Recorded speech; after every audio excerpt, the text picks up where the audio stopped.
Have you ever found yourself trapped in a vicious, maddening cycle, a psychological labyrinth of your own making? Have you ever, with the purest of intentions and the most formidable application of willpower, set out to fix a flaw, solve a problem, or improve your life, only to find that your very efforts seem to conspire against you, leaving you more entangled, more frustrated, and in a far worse state than when you began? If so, you are intimately familiar with a cruel, fundamental paradox of the human spirit. You try with all your might to be happy, only to become acutely aware of your own misery. You strive to be a good, virtuous person, and in doing so, you unearth a nest of resentful, ugly thoughts you never knew you had.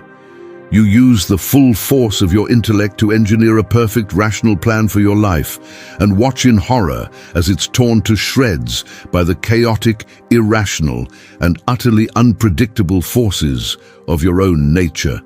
This is the agonizing feedback loop that Fyodor Dostoevsky, the great Russian novelist and psychologist of the soul, so masterfully and relentlessly explored. In his dark, feverish, and profoundly human novels, he exposes a terrifying and liberating truth that for the deepest problems of the human spirit, the harder you try, the worse it gets. Yet this is not a philosophy of lazy resignation or apathy. It is a profound critique of the arrogant, self-deifying power of the modern ego and its intellect. It is a journey into the underground of the human psyche, a place where logic shatters against the raw power of the irrational. At the same time, have you ever desperately wished to become someone utterly unshakable, a person for whom criticism simply glances off, rejection holds no sting, and betrayal becomes merely a footnote in a larger, impervious narrative? Have you ever dared to dream of the day when that silent, insidious pain, that deep, persistent anguish which relentlessly eats you up inside, even as you meticulously orchestrate a facade of perfect composure to the external world, would finally, mercifully, cease to exist? This universal yearning for invulnerability was the very territory mapped by the pioneering psychologist Carl Jung. He, too, saw the futility of the ego's frantic efforts, but he also charted a path forward, a journey toward a state of being so integrated and whole that, as the promise goes, nothing and nobody will ever truly hurt you again. To synthesize these two formidable perspectives is to understand that Dostoevsky's tormented characters are not literary curiosities, but living portraits of a soul at war with itself, while Jung's psychological framework provides the language and the map for ending that war. Together, they reveal that the path to salvation is not one of heroic striving, but of a brutal, humiliating, and ultimately grace-filled surrender. It is a journey downward into the dark, disowned basements of our own being, so that we may finally emerge, not as gods of our own making, but as complete, authentic, and paradoxically untouchable human beings. Part 1. The Dostoevskian diagnosis, the agony of a self at war. You live in a world that worships at the altar of the will. From a young age, you are indoctrinated into the cult of effort, taught that there is no problem that cannot be solved by a combination of rational thought, strategic planning, and sheer grit-your-teeth determination. Self-help books line the shelves, promising that you can hack your brain, engineer your happiness, and manifest your destiny. The modern world is a grand utopian project built on the Enlightenment belief that humanity, guided by science and reason, can perfect itself and create a perfectly harmonious society, a crystal palace, as Dostoevsky scathingly called it. You, as a product of this age, have internalized this belief. You believe that your own life is a similar project. You see your anxieties, your insecurities, your dark thoughts, and your self-destructive habits as bugs in the system, glitches in your personal software that must be identified, isolated, and eliminated through conscious effort. You create intricate systems of self-improvement. You read all the right books. You adopt all the latest life hacks. You are, in essence, trying to become the perfect, rational, self-interested being, the man of science. And truth that the utopian thinkers of Dostoevsky's time believed would be the pinnacle of human evolution. And yet, you fail. The anxiety returns, often stronger than before. The self-destructive habit you tried to crush with willpower rears its head in a new and more monstrous form. The more you try to impose a perfect, logical order on the chaos of your inner world, the more chaotic and disordered it becomes. You feel a profound sense of shame and failure, believing the fault lies in your lack of effort, your insufficient willpower. But Dostoevsky would tell you that the fault lies not in the effort, but in the very premise of the project itself. You are trying to solve a problem of the soul with the clumsy, inadequate tools of the ego and the intellect. And that is a recipe for spiritual catastrophe. To understand this, we must descend into the squalor and intellectual torment of Dostoevsky's notes from Underground. The anonymous narrator, the underground man, is a perfect embodiment of this paradox. He is a man of profound intelligence and acute self-awareness. He has read all the books. He understands all the theories of rational self-interest. He knows precisely what would be good for him, what would lead to a healthy, prosperous, and respectable life.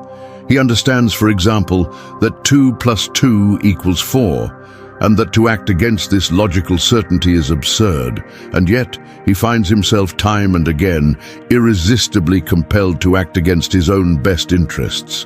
He is spiteful when it would be advantageous to be kind. He is self-sabotaging when success is within his grasp. He clings to his suffering, his toothache, his misery as a badge of honor. Why? Because, as he famously declares, what a man wants above all else is not what is profitable or rational, but his own most advantageous advantage, his free, capricious, and often utterly irrational will. He will choose to believe that 2 + 2 = 5, simply to assert his freedom against the tyranny of rational determinism. The underground man is a terrifying prophecy. He is what happens when the human soul is squeezed into the narrow, airless box of pure reason. He shows us that within every human being there is a wild, untamable, and often perverse desire to smash the crystal palace, to reject the perfectly engineered utopia, simply to prove that we are not merely piano keys or organ stops, but free, unpredictable, and often self-destructive human beings. Your own internal struggles, your inexplicable acts of self-sabotage, are the whispers of your own underground man. The harder you try to live a life of pure, calculated rationality, the louder and more insistent that rebellious, irrational voice becomes. Your very effort to create a perfect, logical self fuels its opposite, creating a state of perpetual, agonizing internal warfare. This tragic drama plays out on a grand, bloody stage in Crime and Punishment. The protagonist, Raskolnikov, is the underground man's philosophy taken to its horrifying, logical conclusion. He is a brilliant, impoverished student who, in the crucible of his own intellectual pride, develops a theory. He divides the world into ordinary people who must live in obedience to the law, and extraordinary men, the Napoleons of the world, who have an inner right to transgress, to step over blood for the sake of a higher purpose. Believing himself to be one of the extraordinary, he decides to prove his theory, to assert his will over the petty constraints of morality by murdering a cruel old pawnbroker. This is the ultimate act of rational egoism. He tells himself it is for the good of humanity. He will use her money to do great things. But this is a thin, intellectual veneer over the true motive. He wants to prove, through sheer force of will, that he is not a louse, that he is a superman, a self-created god. The murder, he believes, will be a triumphant act of self-liberation. And what happens? The moment the axe falls, his grand theory collapses into a nightmare of psychological and spiritual torment. His intellect, the very tool that engineered the crime, is utterly powerless to save him from the consequences. He is not pursued by the police so much as he is hunted by his own conscience, by the irrational, irrepressible forces of guilt, paranoia, and a profound sense of alienation from the human community. He thought the act of will would expand his life, but instead it shrinks it, trapping him in the solitary confinement of his own feverish mind. He tries harder and harder to rationalize his actions, to reassert his intellectual superiority, to outsmart his pursuers, but every effort only tightens the noose. The harder he tries to be a Napoleon, the more he realizes he is a trembling, miserable insect. Raskolnikov's journey demonstrates Dostoevsky's central thesis with terrifying clarity. You cannot think or will your way to a higher state of being. The attempt to impose the ego's will upon the deep, ancient laws of the human soul leads not to freedom, but to a hell of isolation and self-destruction. So if striving, reason, and willpower are not the answer, what is? Dostoevsky's novels are not just diagnoses of a spiritual sickness. They are profound, complex explorations of the path to healing. And that path, paradoxically, leads downward. It is a path not of heroic assertion, but of humble surrender. For Raskolnikov, the turning point comes only when he abandons his intellectual pride, falls at the feet of the gentle, long-suffering prostitute Sonia, and confesses his crime. His healing begins not with an act of strength, but with an act of profound weakness and vulnerability. It is in the acceptance of his own guilt, his own lousiness, that he takes the first step back towards humanity. Sonia, who represents a kind of intuitive, heart-centered wisdom, does not offer him a rational argument. She offers him a cross and tells him to accept his suffering. In the Siberian prison camp, Raskolnikov finally begins his true rebirth, not through developing a new, better theory, but through simple acts of kindness and a dawning, non-rational love for Sonia. He has to let his old, arrogant, intellectual self die in order to be reborn. Part 2. The Jungian Prescription, the Courage of Integration. This Dostoevskian vision of the soul can be understood through a powerful psychological lens, one that anticipates many of the core tenets of Jungian depth psychology. The underground man is a perfect portrait of a man possessed by his own unacknowledged shadow. The more he strives for a one-sided, hyper-rational consciousness, the more his repressed, irrational shadow asserts itself in perverse and self-destructive ways. Raskolnikov's attempt to become a Superman is a classic case of ego inflation, where the conscious ego identifies with a powerful archetype and loses all sense of its own human limitations. His subsequent torment is the inevitable and necessary corrective from the self, the psyche's totality, which brutally re-establishes a sense of psychic balance. The path of surrender that Dostoevsky advocates is, in psychological terms, the process of dethroning the tyrannical ego and allowing it to enter into a new, more humble relationship with the vast, mysterious wisdom of the unconscious. You have likely constructed intricate psychological fortresses, diligently building invisible walls around the tender core of your heart. Or perhaps you've become a master of emotional detachment, earnestly believing that these elaborate defenses offer genuine, impregnable protection. Yet despite every painstaking effort, the gnawing vulnerability persists. You convince yourself that if you just try harder, build higher walls, or become colder, that elusive peace will finally be yours. But let me tell you something that perhaps no one has yet had the courage to truly articulate. As long as you endeavor to systematically avoid pain, you will, with a cruel and unyielding irony, remain an unwitting hostage to everything that happens around you. Carl Jung, that intellectual titan, did not merely observe this universal human struggle, he offered a radical and transformative reinterpretation. True and enduring strength, as Jung so brilliantly illuminated, resides in the profound, often arduous process of integrating. It involves the courageous act of consciously bringing into the light of awareness everything that currently manipulates and affects you from the unseen, shadowy recesses of your being. Every unconscious pattern, every buried memory, every suppressed emotion that subtly dictates your emotional landscape. Genuine strength is never defined by the mere absence of pain. Instead, it is epitomized by the full, unvarnished, and courageous awareness of who you are, precisely in those moments when you feel most exposed. Jung meticulously unveiled these hidden aspects of our psyche, collectively referring to this vast, shadowy domain as the shadow. He posited that every persistent struggle, every recurrent unhelpful habit, every unwelcome emotion is not merely an inconvenient flaw, but rather a vital, often urgent messenger dispatched from this very shadow. A potent signal from the unfathomable depths of our unconscious, indicating deeply unresolved needs, powerfully suppressed desires, or unintegrated aspects of the self that are desperately yearning for recognition. Consider your own recurring, often vexing patterns, the seemingly endless scrolling through digital feeds, the compulsive overeating that brings fleeting comfort, or the perpetual procrastination that sabotages your most vital projects. These behaviors are, in fact, deeply coded messages.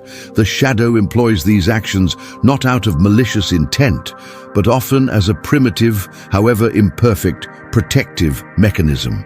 It utilizes them to shield you from having to directly confront profound loneliness, from facing the raw terror of an unacknowledged fear, or from sitting with the deep, unsettling discomfort of emotions you have consistently refused to process. These habitual behaviors are intricate psychological symptoms, manifesting as intractable compulsions precisely because their underlying vital message remains unheard. Therefore, the critical path to true emotional mastery doesn't involve an act of futile resistance, but rather a courageous, introspective journey towards profound awareness. The very first and arguably most challenging step involves cultivating a radical, non-judgmental self-observation. The next time the familiar, overwhelming urge arises, pause. Do not immediately condemn yourself. Instead, with a curious and gentle demeanor, ask yourself a vital question. What specific feeling or thought triggered this intense urge? What underlying emotion is this behavior trying to either express, escape, or numb? This is an invitation to witness your inner world without the immediate imposition of judgment. It is through this consistent practice that you begin to listen to the communications from your unconscious. This journey of awareness leads to tangible transformations. Consider the archetypal figure of the workaholic, a man who dedicates every waking hour to his career. On the surface, his drive appears as ambition. However, through introspection, he might discover that his compulsive overworking is an elaborate shield constructed to protect him from the profound silence and emotional distance in his marriage. Once he acknowledges this underlying fear, the obsessive compulsion to work begins to lose its suffocating grip. The drive shifts from an anxious avoidance to a conscious choice. Similarly, a young woman who perpetually finds herself in toxic relationships might, by diving into her unconscious patterns, uncover a shadow aspect rooted in early abandonment fears or a deep-seated belief in her own unworthiness. When she recognizes and begins to integrate these forgotten wounds, her relational patterns naturally begin to shift. In both scenarios, the pattern doesn't disappear through sheer willpower, but fades naturally as its underlying message is finally heard, understood, and integrated.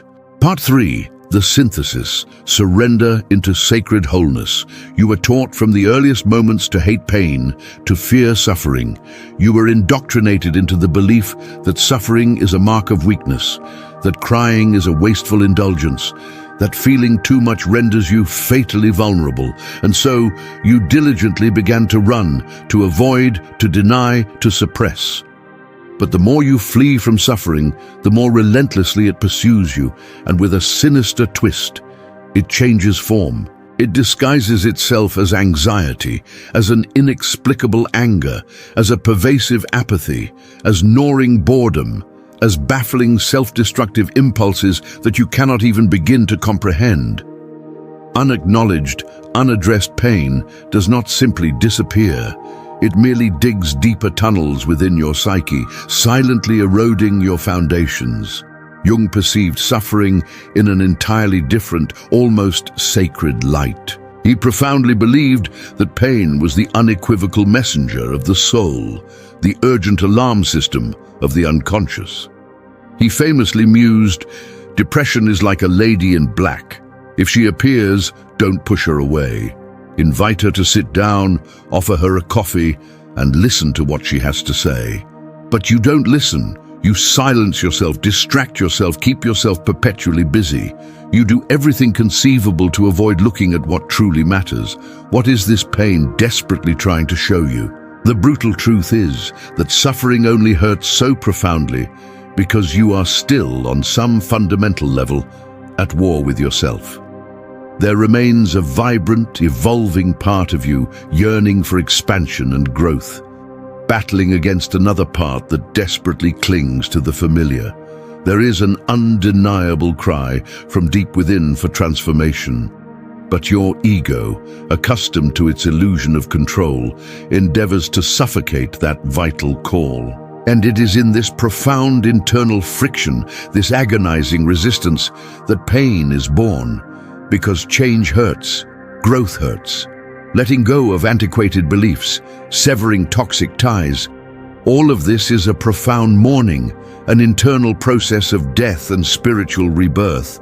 But it is precisely within this desolate space of deconstruction, when certainties crumble and pain lays bare your deepest vulnerability, that you can, finally, truly see who you are. And at that exact pivotal point, suffering becomes sacred, for it brings you to your knees before the only force that can truly set you free: yourself. This journey is what Jung named individuation, the lifelong process of becoming who you truly are, not what others expect of you, but what authentically emerges from within. Few people possess the immense courage required to even begin this journey, and fewer still possess the unwavering fortitude to truly complete it. This path makes no promises of comfort. It does not protect your fragile ego, it dismantles it. Jung referred to individuation not merely as a process of becoming who you are, but more profoundly as a process of unlearning who you think you are. And that, my friend, hurts more deeply than any external rejection, because you begin to realize that much of what has defined you was, in essence, an elaborate illusion, a meticulously crafted survival mechanism, a persona designed to navigate a complex world. But surviving is not truly living. Individuation requires the dissolution of the persona. In essence, you will be called upon to metaphorically shed your own skin. It is precisely within this arduous, deconstructive process that you begin to become truly untouchable. Not because nothing affects you anymore, but because you have already courageously walked through the purifying fire of your own depths. You have faced your inner monsters. You have looked unflinchingly into the eyes of your shame, your neediness, your anger, and you have declared, "I see you, and you no longer control me." It is this profound internal clarity, this unwavering lucidity in the face of your own darkness, that bestows upon you a strength that is utterly independent of external approval. You no longer need to be universally loved. You no longer feel the compulsive urge to win every argument. You no longer feel the desperate need to appear strong, because you fundamentally know who you are, and absolutely no one can ever truly take that sacred knowledge away from you. True emotional armor is not a hard, impenetrable shell.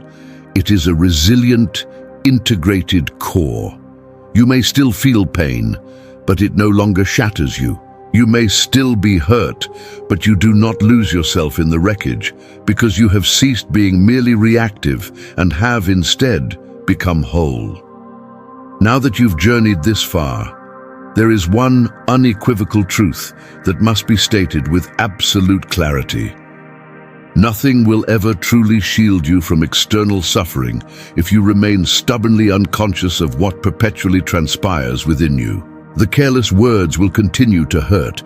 The harsh rejections will continue to sting. The crushing losses will relentlessly bring you to your knees over and over again until you finally truly awaken.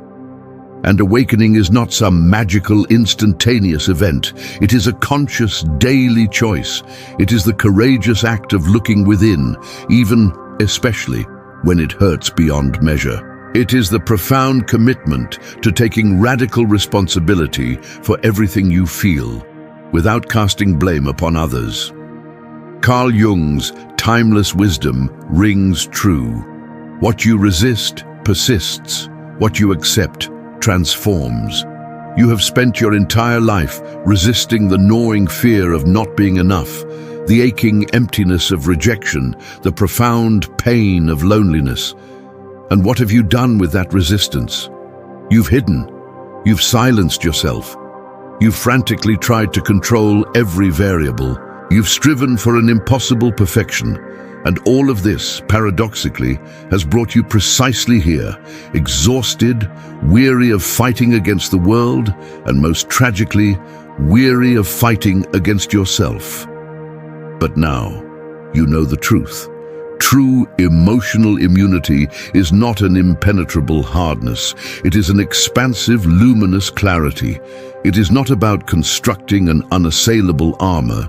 It is about courageously expanding your awareness. Because when you truly, deeply understand your triggers, your ingrained patterns, your forgotten wounds, the actions and words of others lose their power to utterly devastate you.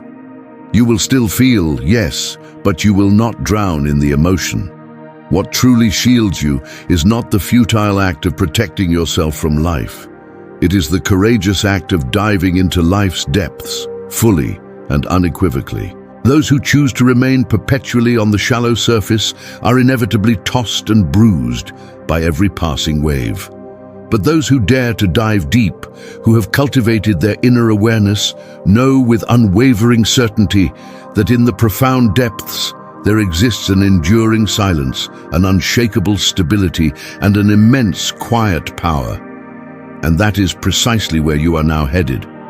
When you begin to live from that integrated place of deep presence, profound acceptance, and unwavering awareness, the world may continue its attempts to knock you down, but it will no longer find where to hit you. It will no longer find the unintegrated wound, the unacknowledged shadow, the unexamined fear. You will stand, not invulnerable, but whole. And in that wholeness, you will discover a strength that is truly unbreakable. If this profound message has resonated with you, if something deep within you has stirred and awakened, then affirm your choice. Affirm that you are ready for this truth. You are ready to transcend.